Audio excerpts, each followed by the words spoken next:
Every generation knows what it feels like to pour yourself into something and still wonder if it will matter. You do the work, you hope, you doubt, and you ask yourself quietly, what if this leads nowhere? It was one of those days for me where motivation thinned out without warning. I had been working hard, I was deeply invested in my project, and suddenly doubt and questions crept in. Was I wasting my time? Would this ever work? Would anyone even see it? I stepped away from my desk, I went outside, I sat down, and I watched the birds.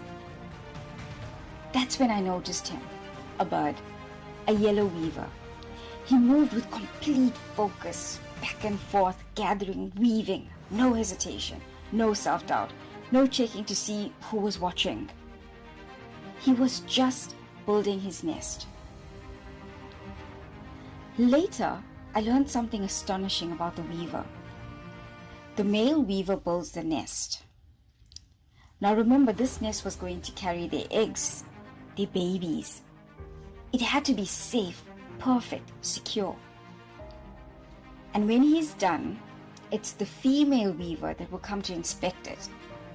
And if it's not good enough, she destroys it completely, and he has to start again.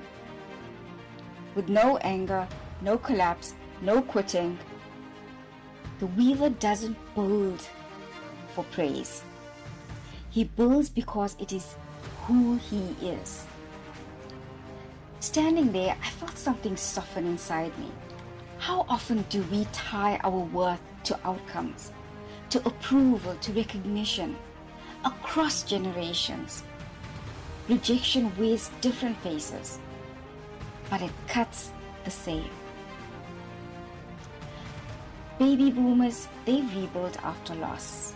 Gen Xers learned resilience without reassurance. Millennials internalize rejection as failure. Gen Z experiences judgment publicly, constantly.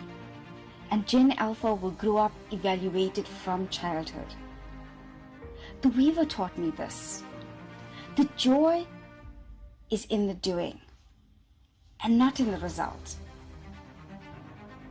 If you were like me that day, demotivated, consumed by self-doubt, take the example of the weaver with you. Think about him and go back to your work. Not because success is guaranteed, but because your commitment keeps your dream alive.